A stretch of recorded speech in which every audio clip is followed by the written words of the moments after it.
So I'm watching the news.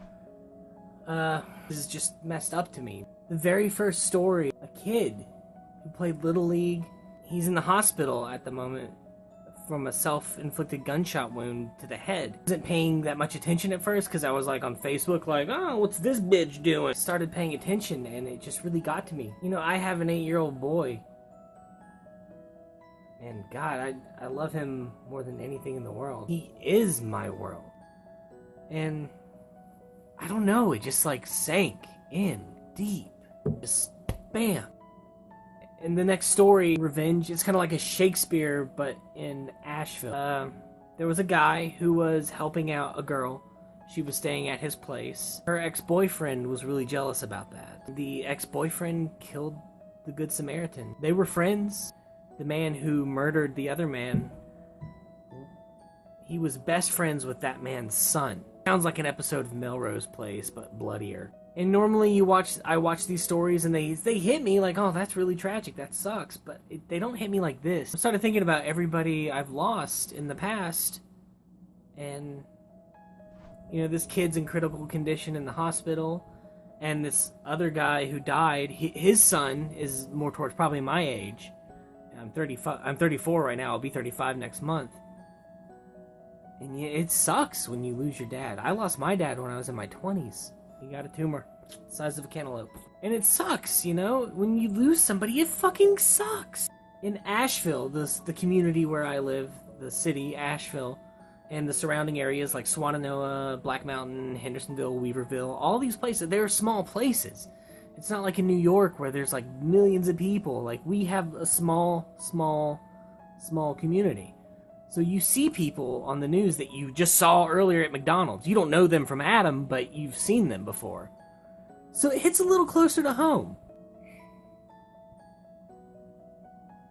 And in Asheville, you know, in the music scene, where I came up in the early 2000s till about 2010-ish, where I quit doing music as predominantly, a lot of the bands knew this wonderful woman named Amy Kuspa. I mean, she was like a bright light when it was dark. You could see her after like years of not seeing her. Lost touch, but the moment you saw Amy, it was like nothing had ever happened. It's like nothing changed. And she was political, and she was smart, and she was funny, and she loved music, and she supported local bands. So when we lost her, it was kind of like we couldn't breathe.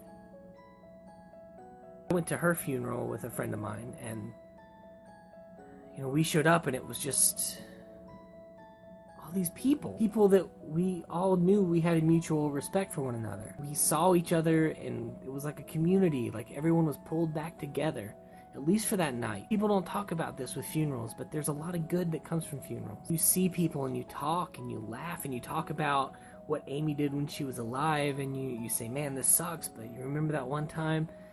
And of course we're crying, and just like all those emotions just come out at once. You're an emoticon, like every emoticon just shoved into your face. Like, it's just, you're emoting. It's beautiful.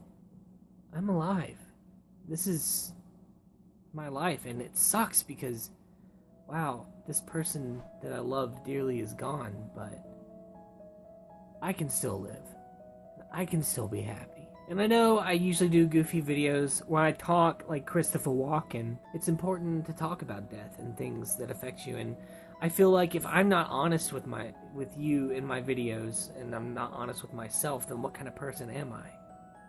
So yeah, I'm sorry this isn't a jokey, screw around impersonation video, but I feel it's important, you know, to remember those that we've lost.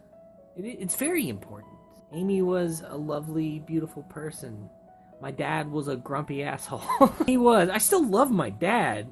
I get grumpiness from him. Like, I'm a dick. I know where I get it from. He sacrificed everything for me. But anyways, that's what I had to say. Just tell someone you love that you love them. That's all I gotta say, man.